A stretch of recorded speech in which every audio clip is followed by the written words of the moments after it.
You know what's fun? Puns. What else is fun? Pirates. How about adventure? Of course. Maybe even a Carnival of the Damned? You know what? Let's go for it. Because you get all that and more in Curse of Monkey Island. Take on the role of Master Pirate Guybrush Threepwood as he travels around, undoing the horrible curse that befell his love interest, Elaine. I mean, yeah, he technically put it on her, but that's belaboring the point. Solve riddles, find trinkets, and interact with honestly quite funny NPCs, so you can finally do battle with the great zombie pirate LeChuck. Curse of Monkey Island, really one of the best games you maybe never played.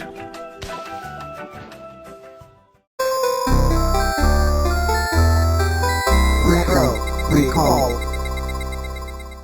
Welcome back to Retro Recall, the show with more nostalgia than the number of silly puns in a Monkey Island game. And there's a bunch. There's a bunch. There's a lot. This game's awesome. This game's awesome. And that's what we're doing today, right? We're talking about Monkey Island. Let's face it, LeChuck, you're an evil, foul-smelling, vile, codependent villain, and that's just not what I'm looking for in a romantic relationship right now. Today we are going back to one of the silly games that I absolutely adore and love. It's a game full of puns, terrible dad jokes, and really fun animations, if I'm being honest. The Curse of Monkey Island, which is the third game in the series. Mm-hmm. We're going to dive into what this silly thing is, LucasArts Entertainment, and why all of you should go play this game, because honestly, you should. This is another one of those games that I cannot recommend enough. Yeah. And this is another one of those where John's like, oh, this is one of my favorite. We need to do it. Yep. And I'm like, I never played that one. I played the first two, but I never played this one. And now I have. And I think we're going to be in a lot of agreement here. This one's good. Yeah. This game's really good. Yeah. So let's just dive into it. Let's go. First and foremost, game was released in North America on November 11th of 1997. Windows. This is a Windows game. It was released by LucasArts Entertainment, and we'll talk more about them later. You can probably guess who they are. This game was not a hit. It sold under 100,000 copies in a year domestically. Wow. But much like David Hasselhoff, it was a massive hit in Germany, because in Germany, it sold 100,000 copies, which might be like, well, John, you said it's a massive hit there and it sold as much as it did in the US. The US is 3.5 times the size of Germany. So to sell that like well, population wise, it's a much bigger place. But the funnier part of it is, this is why I love this game. This is one of these games where the critics really loved the game. It got a ton of absolute fantastic reviews, which consisted basically of the reviewers screaming, "Why aren't you all playing this game? It's awesome." And it just was screaming into the void because no one did. Yeah. And we're talking like 1997, 98. The timing was bad. That's but it's also a problem. So I have some theories about this. Like, it is late in the adventure game evolution thing, right? It like the adventure game formula is getting kind of long in the tooth at this point. But also, video game magazines are big. Late 90s, mid to late 90s. Yeah. Video game magazines like this is like, you didn't necessarily go. You could go to IGN, that existed, but a lot of people still had. And do you remember during the late 90s when those video game magazines would come and they were like super thick? Do you remember this? Yeah. They were really fat. Like for a while there, they were like these huge tomes with lots of stuff. But yeah, Computer Gaming World, PC Gamer in the US, PC Zone in the UK, all of them gave it like 90% or higher. They all talked about a lot of the things that we're going to talk about that we liked about this game. And it really is surprising that it got such high reviews, because that's not normal. Like, games that regularly score in 90s and higher usually sell really well. Yeah, the issue they had was, I'll be candid, this is also the year that Final Fantasy VII and GoldenEye released. Yeah, there were a lot of that. Yes. And Super Mario 64. Yeah. Adventure games compared to those feel. And Tomb Raider. Sorry, I just found out Tomb Raider also released. They didn't have a prayer. I mean, this game, as great as this game is, Gran Turismo, Diablo came out this year. I mean, it was early in the year. This came out later in the year. Yeah. I mean, we're having some fun here. Yeah. I mean, our NFL Game Day 98, which may not seem much to some of you, but that was a big game. Yeah. Hey, John, you know what I realized when thinking through this is that there's probably a significant portion of our audience who did not grow up in the 80s and 90s, who do not and probably have never played an adventure game in the style of PC adventure games from that time period. When you say adventure game, they think, oh, like The Last of Us? And it's like, no, that's an action game. No. That's not an adventure game. Adventure games are games where you have a character and it slowly walks around a screen. You click on things. You got to figure out what things you can interact with, who you can talk to. You collect things. You put them in your pocket. You figure out 20 hours later that combines with some other thing in some weird way to solve a puzzle. Those are adventure games. And this is kind of like the pinnacle of that design. Yeah, this really did go away, candidly. Mm-hmm. Yeah. Because we had more processing and more memory. So they started becoming they became more action games because you could put the action in. This was an era where you really couldn't do both. I mean, this started with stuff like one of the earliest ones I can think of playing. There were earlier was Companions of Xanath. So the Sierra games were the ones that King's Quest. In fact, Space Quest. King's Quest, those are the ones that really pushed this. But so this game, and I'll give you some of the reviews in a second, but just to understand like why this game, Curse of Monkey Island, is one of the better games of the year from a ranking standpoint. But again, it just got demolished by what else came out that year. I mean, they didn't have a prayer. Oh, sorry. Fallout came out that year too. Right. Yeah, comparatively, this would feel very slow and antiquated to a lot of those games because those games were really pushing the envelope of where PC gaming was going. But I'm sorry, they didn't have a chance. Had they released like a year earlier, they probably would have done a lot better. Exactly. But I mean, I played it. But the funny thing, I'm actually looking at it and realizing, I actually bought this and Fallout within a month of each other. That's amazing. That's wild for me. Yeah. I played both of them. Yeah, and it makes a lot of sense now why I missed this one because there were definitely other games. Everything else is coming out. I mean, you're coming. I mean, hell, I was even playing Crash. Oddworld, Abe's Odyssey. I remember playing that too. I mean, these are games that all came out at the same time. So anyway, but back to the actual thing. So this game was to critics though who played it, it was incredible. You know, you've got stuff like, PC Gamer, Editor's Choice, cinematic quality. It felt like a playthrough through a high quality animated feature film. The insult sword fighting, which we'll talk about that later, was for ship combat. Right. Or this one from PC Zone says they called it one of the funniest games ever made and argue that it successfully modernized the point and click genre for a new era of PC hardware. And I think they're right, but I think that they were missing the idea that everyone is now clicking on Diablo or Half-Life or something like that, as opposed to wading through a slower game for conversational jokes, which is primarily what happens in this game. Yeah. I mean, they're damn good jokes. And they're good. They're good. It's just really good jokes. It's just that audience is moving on to other things at this point. And that's my theory. But here, let's go back in time. Let's talk about 1997 when this 1997. So number one song in America was Candle in the Wind. Elton John? Probably? I don't know. Yep. What I will say is Shut Your Mouth and Open Your Eyes came out by AFI, which was a heater. And it would have been that year I saw them in the basement of a church in Philadelphia. So that was fun. Wow. Also got So Long and Thanks for All the Shoes, which was weird because they didn't retire for 28 more years, which I was actually at their last two shows. That's funny. No effects. But my favorite part was when I pulled the theater. Oh my God, the theater was bad. But like when I say bad, just get ready for this level of bad. So it's November 1997. We do get Starship Troopers is in the theater, which I know people do like. It's not bad.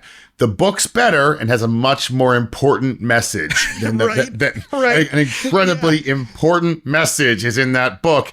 The movie decided just to pass on that whole thing. Went with, we'll just have them shoot big alien bugs and add topless people. All right, go. That's a good summation of the movie, yes. Effectively, some good actors.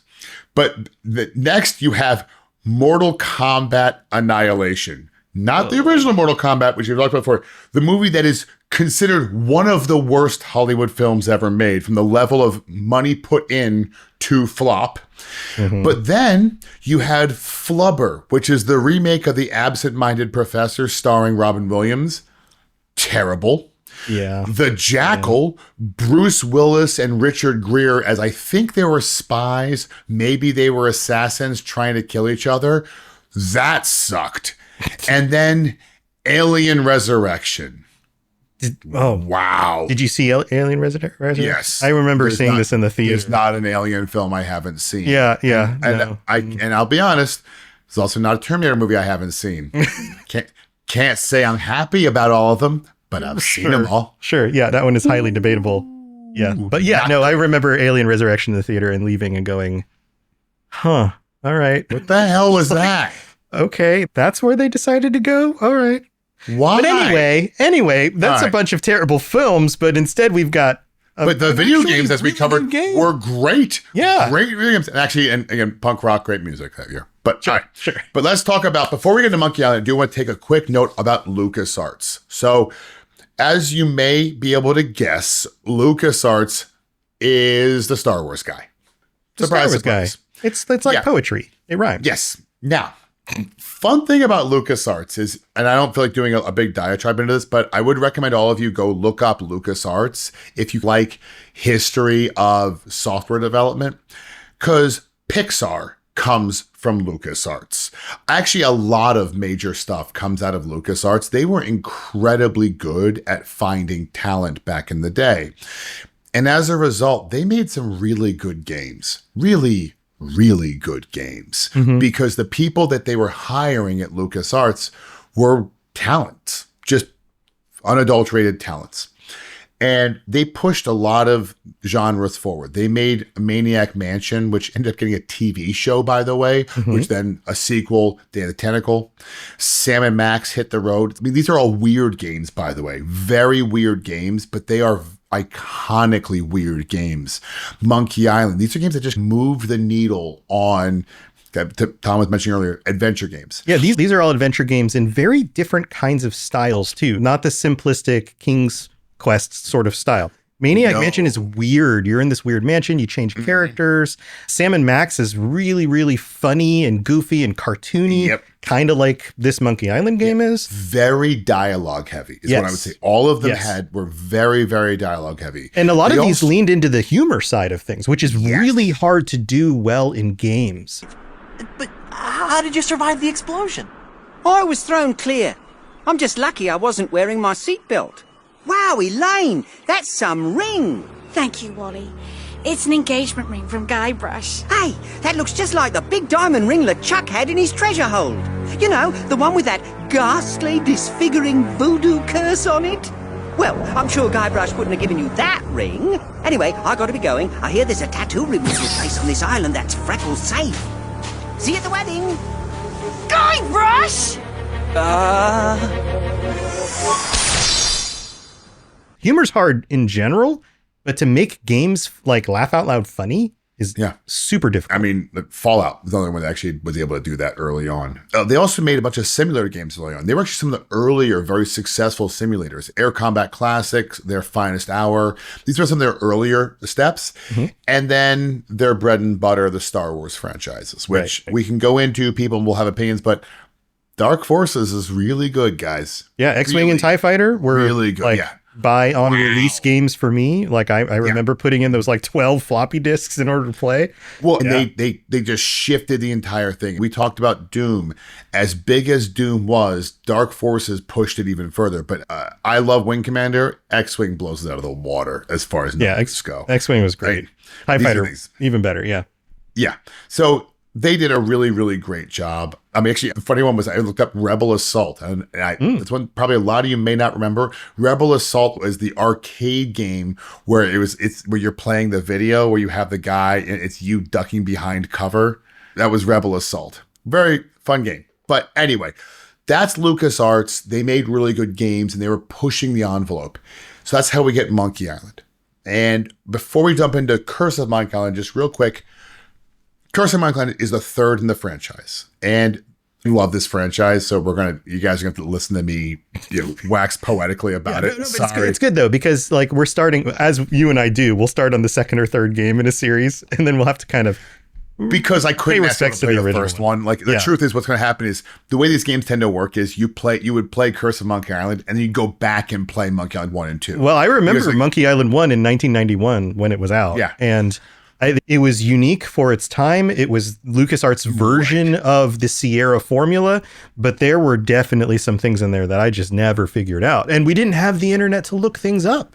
Exactly. And, looking back on it, those graphics are so dated, it's kind of pushing it. It's rough. That's the issue. Yeah. So the whole, just a little backstory on it is the protagonist is named Guybrush Threepwood, which is an awesome name, by the way. Yes. In the very first game, he goes on an epic quest because he wants to be a pirate and he wants to prove his worth. And he ends up upsetting the ghost pirate LeChuck, who's known as GP LeChuck for Ghost Pirate LeChuck. That's his monogram, is GP LeChuck. Yeah. And he upsets him because Elaine falls in love with Guybrush, and that upsets LeChuck, who's also in love, who's, by the way, dead and a ghost. Right. But you end up having to get a crew together to defeat LeChuck, which you do. Then in the second installment, and Guybrush, by the way, is a little bit of a dolt. That's the whole idea of him. That's what makes him funny. He's kind of this... Right. He's like the charming idiot, the same kind that you would find. In fact, I bet he's highly influenced by The Princess Bride or Men in Tights. In fact, Cary Elwes is he's the same guy. But he's got that like charming but kind of an idiot kind of thing going on. Yeah, but good idiot. It's the charm, not the... He's well-intentioned. Exactly. Right. And so you're rooting for him, but you're like... This guy needs help. Yes, it's very cartoony-ish style. Yeah, so in the second game, he's trying to recover all the treasures of the Caribbean and accidentally turns the ghost pirate LeChuck into zombie ghost pirate LeChuck. right. But then uses voodoo. A key part of all of their games is voodoo, is how powerful voodoo is to then defeat LeChuck. So anyway, that gets us to The Curse of Monkey Island, at which Guybrush has to once again defeat LeChuck because he accidentally curses his love interest Elaine by turning into a golden statue. You know what dawned on me when thinking back through all of these and then playing this one is how much of the pirate lore of like talking skeletons and ghosts and voodoo and Murray, Europeans, my favorite character in the entire series. Murray. Right. Like a lot of that stuff. And then you go, I don't know, you jump forward another 10 years and all of a sudden all that same stuff is in the Pirates of the Caribbean movies. I know. Like, because it's funny. Right. Because it's funny. But I have to wonder, did those writers play these games? Were there other, like, I don't remember the canonization of pirate lore. When did that happen? Do you know who owns LucasArts? Yes. Right. Yes. But Disney owns this. But also... I'll just call it out. Disney bought LucasArts. It was part of the purchase of Star Wars, included the LucasArts franchise. And Disney has a couple times hinted at possibly making a Curse of Monkey Island show or so weird. Or something like that. It's so weird because you go back 20 years to the production of those movies and it would like... There was a time where you said, oh, this is influenced by and inspired by a video game, and professional people would have laughed at you. Like, what are you doing? What are you talking about? And this feels like it's one of those things that was maybe on the cusp, or one of those things that was unspoken. Like the writers all played the Monkey Island games and all referenced stuff, but they didn't tell anybody. You know, that's kind of what it feels like. I could see that. Yes, I could see that. And so let's get to the game itself. So the way the game is played is you are Guybrush Threepwood, and you have to go around solving puzzles. You find little trinkets here and there. You have to unlock dialogue choices. It's a trick. So basically, it's the same thing as Myst, except fun and enjoyable. Right. That's really it. There's no difference. Yeah. Except it's fun and it's enjoyable. And graphically, Myst was a bunch of like 3D rendered, pre-rendered things, which looked sort of photorealistic at the time. Whereas this is all hand-drawn art. And the resolution's high enough. It's not perfect, but it's high enough that it works. It like for 1997, it feels like watching a cartoon play out, especially the cutscenes. Let's talk about it. First time back. This was your first time ever playing it. It's my first time playing it in like, I don't know, a few years. Because it was on sale on Steam. The entire series was on sale on Steam a few years ago. And I'm like, well, I'll buy that. And I bought the whole thing and played all of it. But I'll tell you, the graphics hold up. Yeah. Now we're finally at that point in the 90s where like right towards the end of the 90s, computer resolutions, computer hardware, 3D rendering, all of that stuff comes into play. And all of a sudden, games start looking okay. Yeah, I can play Fallout one today. It's still the same fine. merit. Like that looks old. It's old polygons, a few polygons, but especially something like this that is like art directed and hand drawn and then just translated onto like a screen like this works great. really, really well. Looks great. Beautiful game. Fun game. Yeah. All right. So completely unrelated, but fun story. This morning I turned on Final Fantasy Tactics.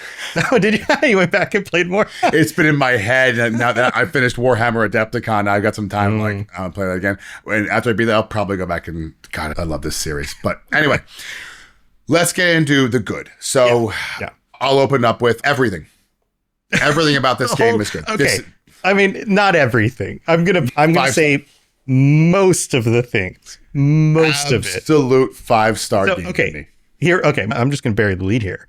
The only problem with the game is that it is tied to a genre that has inherent problems, meaning that it is an adventure game. And adventure games in this style are slow paced and the puzzles are often very obtuse to the point where you've collected like 24 things in your inventory. Now you got to figure out how to break a thing on a wall or something, and you don't have any. You try everything in your inventory and you're like, okay, can't break it. You try everything in the room that you're in. Okay, none of that stuff breaks it. You walk around the map that you can get to. You can't find anything else you need. You go back to the thing and you're like, okay, maybe I need to combine everything in my inventory with something else in my inventory.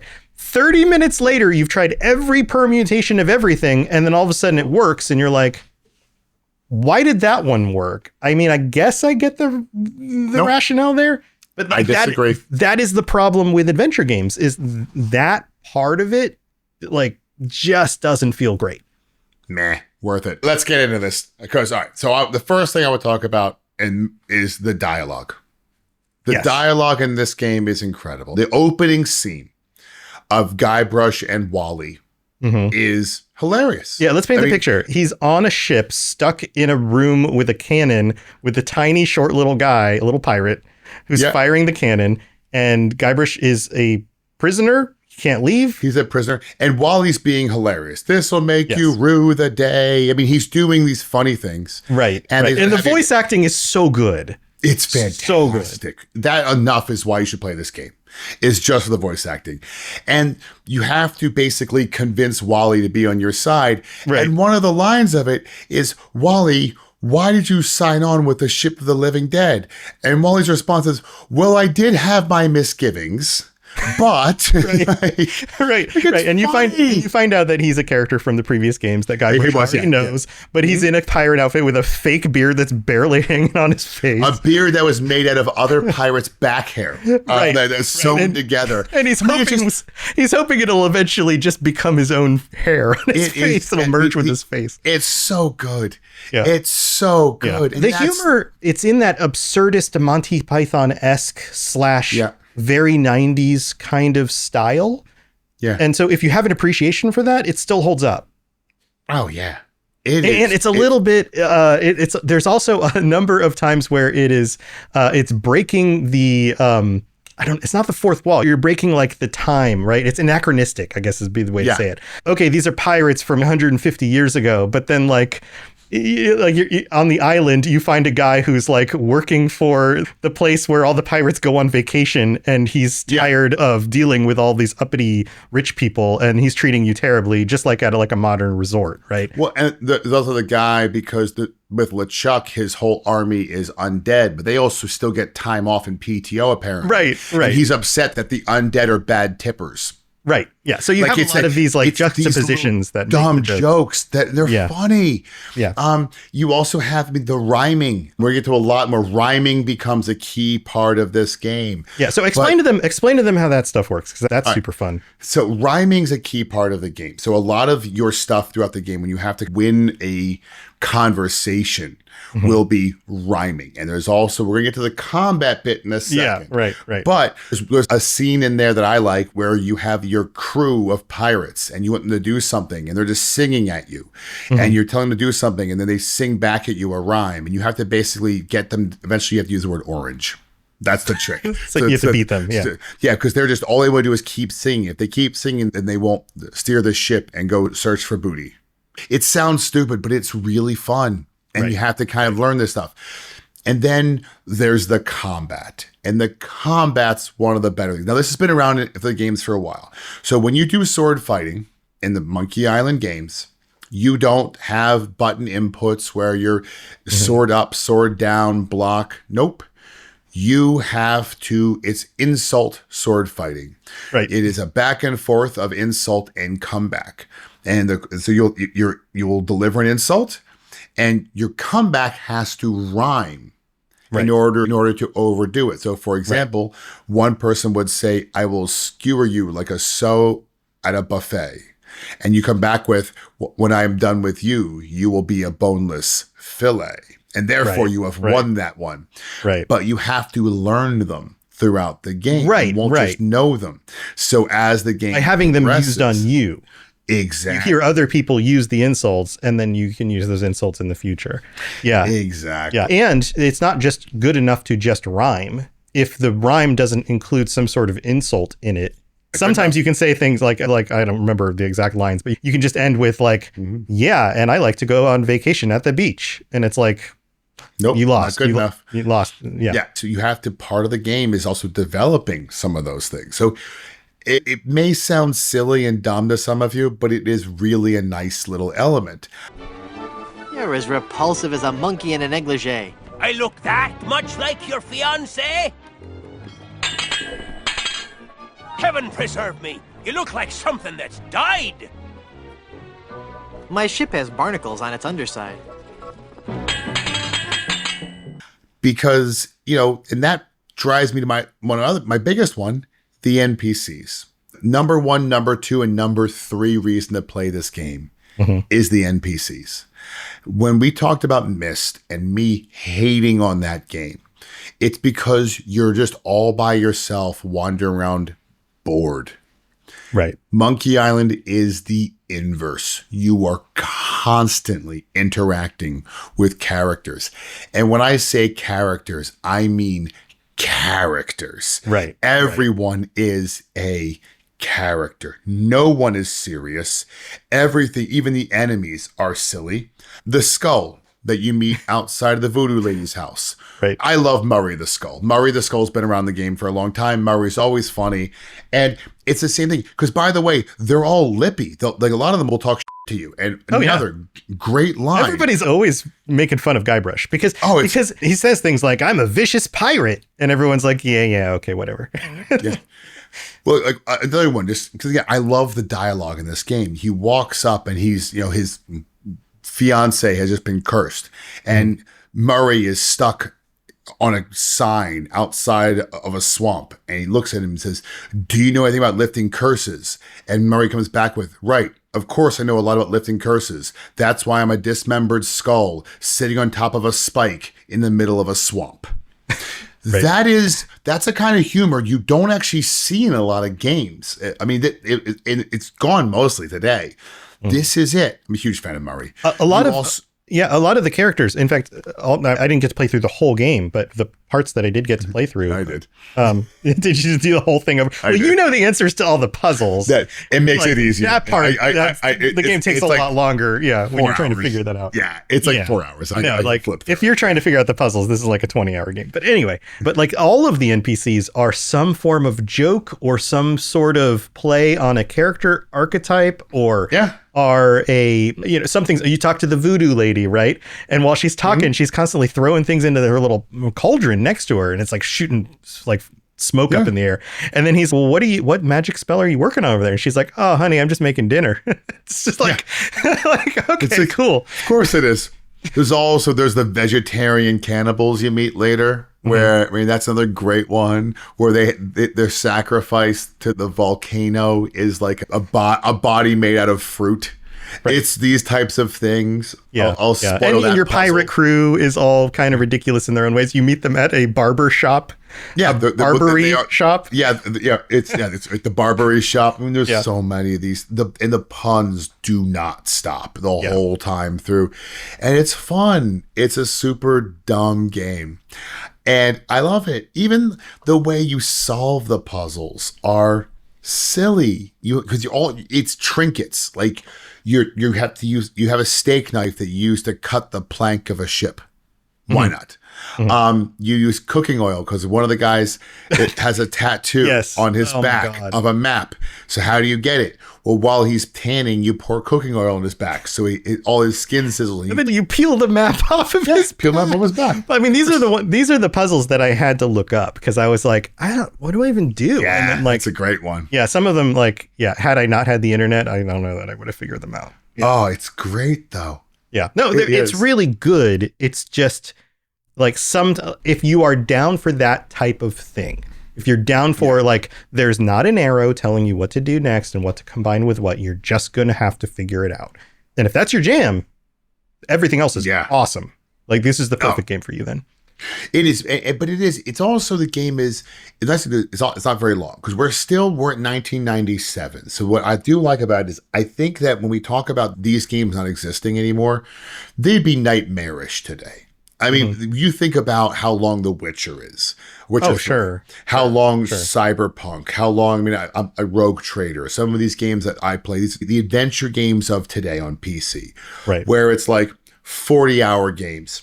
If these were puzzle games, they could be It'd be twice as long. 100 hours, Yeah, at least 500 hours. Yeah.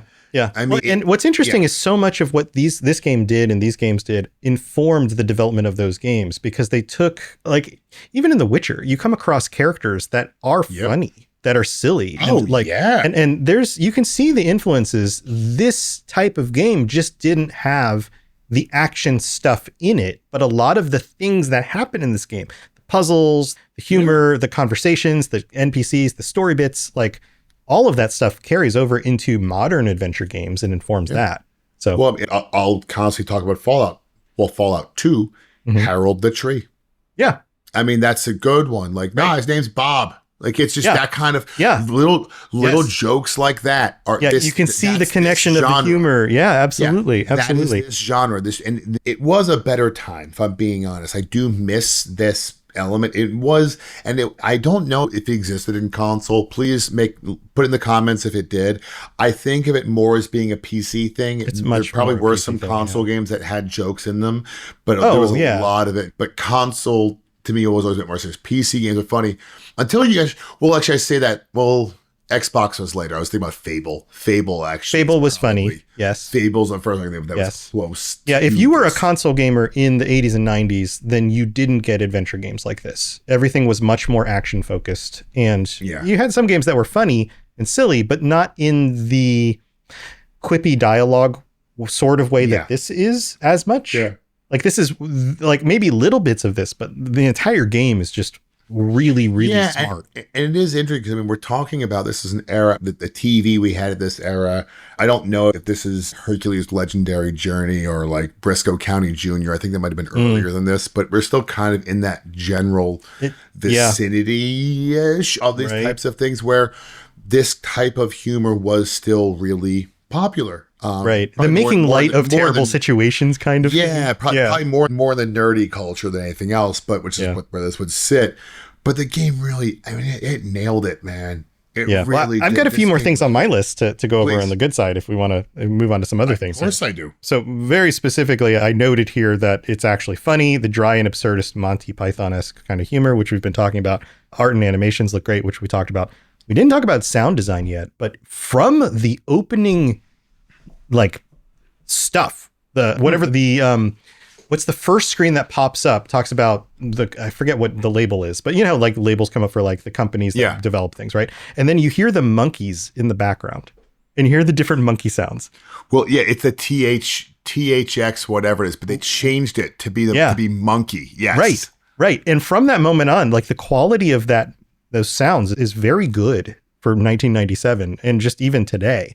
And you can hear other monkey sounds in the game too, in other places. But from that moment on, I was like, wait a minute, what is going on with the sound here? And then the music, the effects, and on top of that, the voice acting, all of the audio in this game is really, really good. There's a lot, the piratey music, the sound of the water, but the voice acting, I had to look it up. I was like, who are these voice actors? And I went on a little binge and I was like, okay, different voice actors. But Dominic Amato is Guybrush Threepwood and has been from the very first game, which is, that I'm guessing, I don't remember back in 91 that there was recorded dialogue, but I'm guessing there was maybe a cutscene somewhere or good for him. Or maybe a promotional advertisement or something where they had him just voice a character for a moment. But even today, they're still making Monkey Island games. These games are much more in the indie game kind of market, not AAA market. But he still plays the character every time they come out with another Monkey Island game. Good for him. That's amazing. Good for him. And he does such a good job. Like, he's really convincing. Yeah. Oh, I love it. That's the sound is incredible in this. And I actually forgot that you mentioned that. But yeah, with the opening scene of, like, was it Monkey Vision or whatever? It's whatever it was. Yeah. Stupid joke, but it works. Yeah. Yeah. It works. Yeah. So from that point on, I was like, okay, that's a good one. And it also sounds really good. What else am I in store for? So that set it up for the beginning. And then you get into the game and the voice acting, the dialogue's all hilarious. Now, it still is a point and click adventure. Now, if you go back in time to King's Quest or Space Quest, those didn't even have point and click. That was type into the console at the bottom the thing you want your character to do. Brutal. Using simple commands like you could choose to walk left and right with the arrow keys, if I recall. But like if you wanted to open a door, you'd type open door. You couldn't just click on the door. The very early ones. The later ones, you would click on the screen and your character would walk a little bit. So by the late 80s, it got to the point where you click on the screen. By this game, now 10 years later, late 90s, it's like a doubloon or something. It's like a coin. And if you go to the left, it allows you to like pick the thing up. If you go to the right, you can talk to it. Yep. If you in the middle, you can identify and grab, look at, speak, or use. Yeah. Right. And so that works pretty well. You still have to move the cursor around the screen to find which things you can and can't interact with, which is a kind of a bummer for the gameplay speed of it. It'd be nice if there was just one button that highlighted all the interactable things. So you could just be like, okay, now I'm not trying to pick up a coin in the corner. That's not really, it's just in the background. So there's that. But even other little improvements, though. So one of the problems with adventure games is that oftentimes you would walk all the way through the different sections of a map to get to a room and then realize that you had to backtrack. Maybe you talk to a character and they're like, hey, I need you to go do this thing way over there. And you're like, okay. And then you have to walk all the way back. In this game, like the voodoo lady is a good example. She's like, oh, well, you mentioned the cursed girlfriend. Did you just leave her on the beach? And he's like, oh, crap, I did.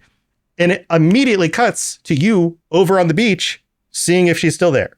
Like, I didn't have to walk through all the screens. I didn't go across the whole entire island. It just takes me right to where the action is. And it knows that that's the thing I'm going to want to do anyway. So let's just do it. That's great. That is absolutely an improvement. It's the game is made with the player in mind, because the difference is Myst, and I hate it, was made to frustrate you. It was made to frustrate you. It was made. It feels like it. Yeah. This game is hard. You're gonna work to beat us. Screw you. All right. I'm busy. I don't need that in my life. This game was meant to be fun.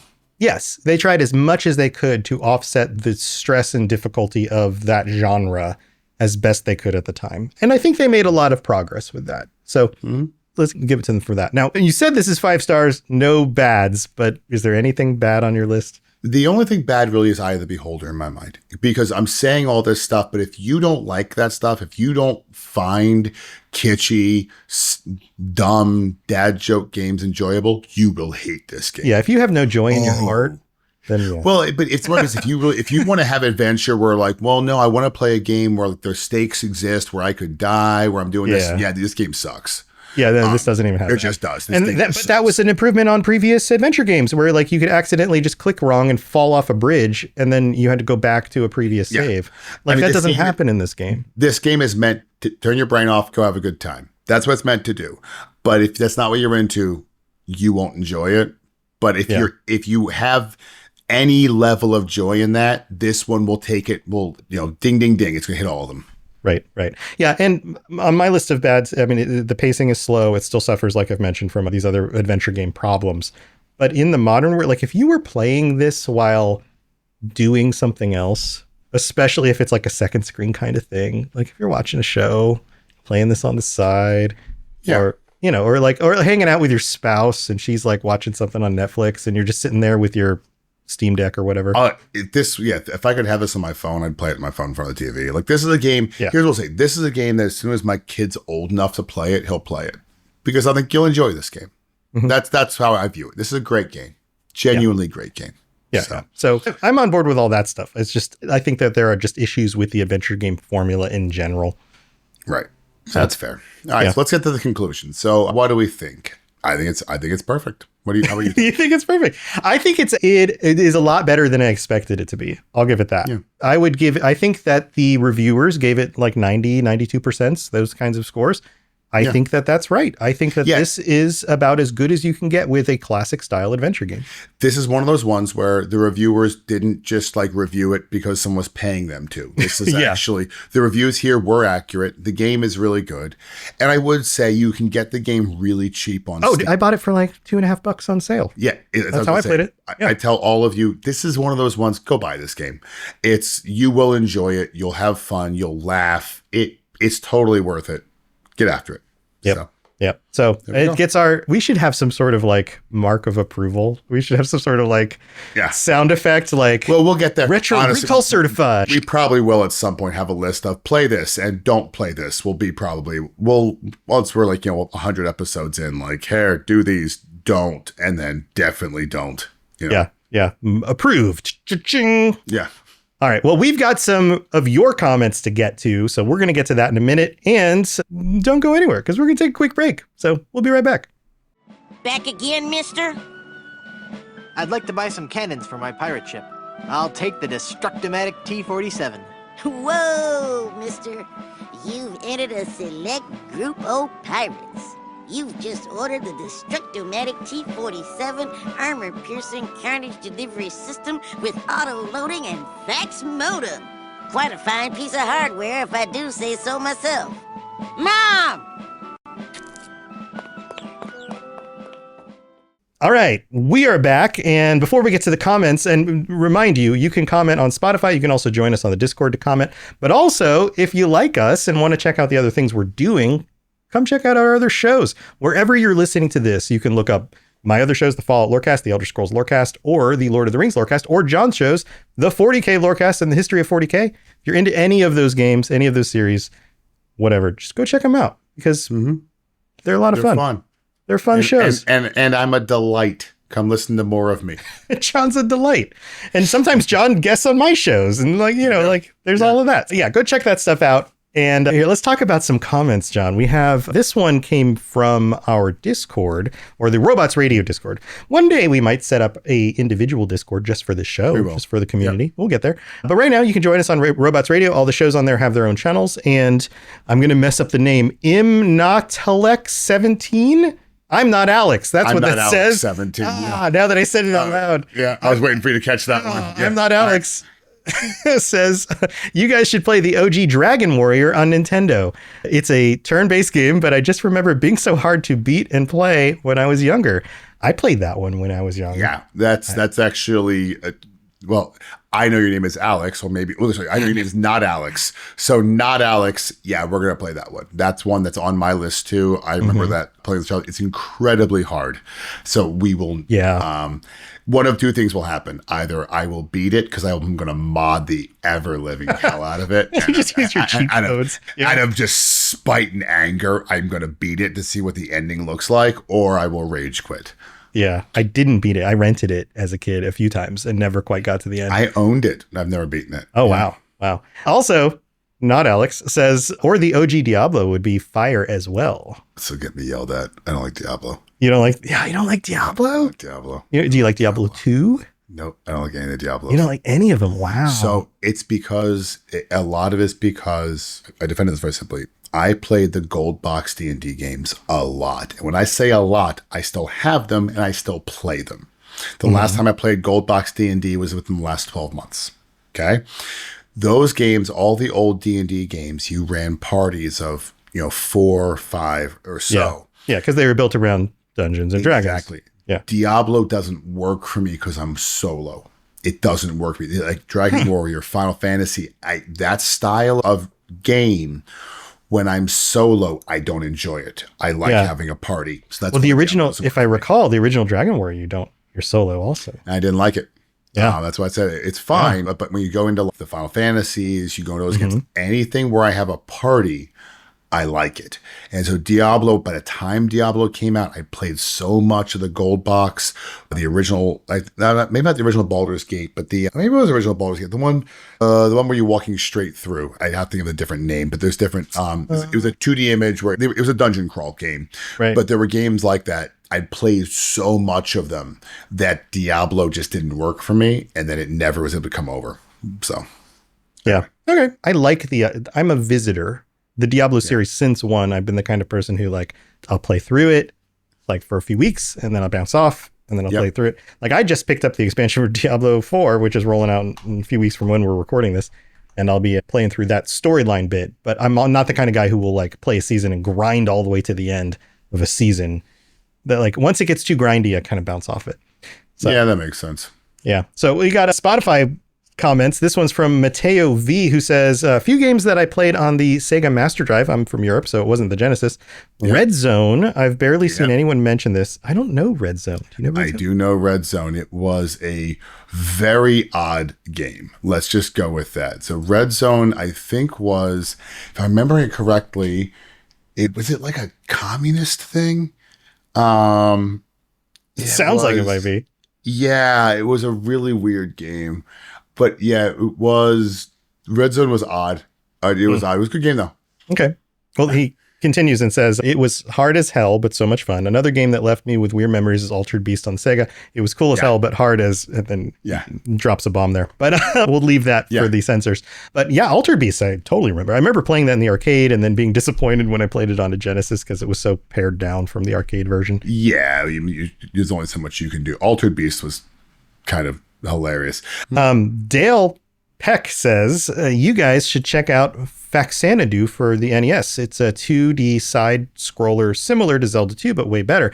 I know the name and I know I've watched videos about the history of games like Faxanadu, including Faxanadu, but I never played it. Whoa.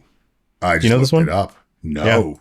This was, I believe Faxanadu was a Japanese game that was popular on other platforms, including a lot of their PC platforms, that eventually made its way to the NES and then maybe eventually made its way to the US, if I recall correctly. Wow. Something like that. I would have liked this. Maybe we'll cover this. I would have liked this. This looks good. Yeah. Dale says, I spent days playing it as a kid at my grandparents' house. Thanks, Dale. Yeah. Cool. Yeah, we'll put that on our list of potential future things to check out. Segoth Gallant says, John, you should go over Joe and Mac 2 Lost in the Tropics. I played it with my brother and it is good. Can't wait for the next cast. That was awesome. So Joe and Mac 2 Lost in the Tropics was such a dumb game. I mean, just such a dumb game. Yeah, and I remember this series, it, but I don't remember playing them. Because it was incredibly stupid as you went through hitting dinosaurs with clubs. Yeah, Big fan. Like it's all caveman stuff. Right here. Oh, yeah. I mean, cool. And then final one, Logan Skipper says, was it Gamefly that was the rent a game like Netflix? I'm pretty sure it was Gamefly. It was Gamefly. In fact, I think they went under, and I think I might still have some discs of theirs sitting around when they went under. Oh, really? I'm not returning them. You guys declared bankruptcy. You declared bankruptcy. Those are mine now. Yeah, I'm pretty sure. Because by the end, there actually was a period of time you actually could buy the games from them too. I remember like you would, but when they got in trouble, when they started having trouble, they'd be like, "Oh, hey, you got that game from us. Do you just want to keep it for like $1?" It was yes, sure. Yeah, no, I had a friend who made a lot of money back in that time when Gamefly and Blockbuster was going under. He would buy en masse a lot of their old like DVDs and games and things, and then he would sell them on eBay. And like, even if you bought a game like that for like $1, he could sell it for $5, and you do enough of that and it adds up. So, yeah. All right. Well, thank you everybody for your comments. Please continue to leave the comments on Spotify, and thanks for hanging out with us. We are moving on to, I don't know, this might be the biggest game we've talked about yet for next week. And it's going to be controversial, not for you and me, friend, dear listener, but for John. John's going to get yelled at. John's going to get yelled at a lot. So we're going to all discover John does not like Super Mario Brothers, like at all. The first one. We're not talking all of them. We're just talking Super Mario 1. I don't like Super Mario Brothers. I also don't like Super Mario Brothers 2. I like the flying raccoon one. That one's great. And Super Mario World, pure joy. but I do not like Super Mario Brothers. And so we're going to do that next week. And you're all going to hear me just complain about the endless repetitiveness of this game and how much I did not enjoy it.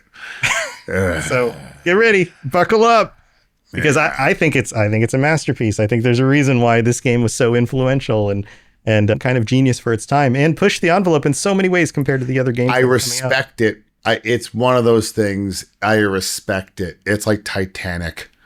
I like a lot of people like it. I don't like Titanic either. I know. No. That was me just insulting you. That's really was. Yeah. That was a solid like just dig at everyone who likes it. Like, wait, I think Titanic sucks. Yeah, I know.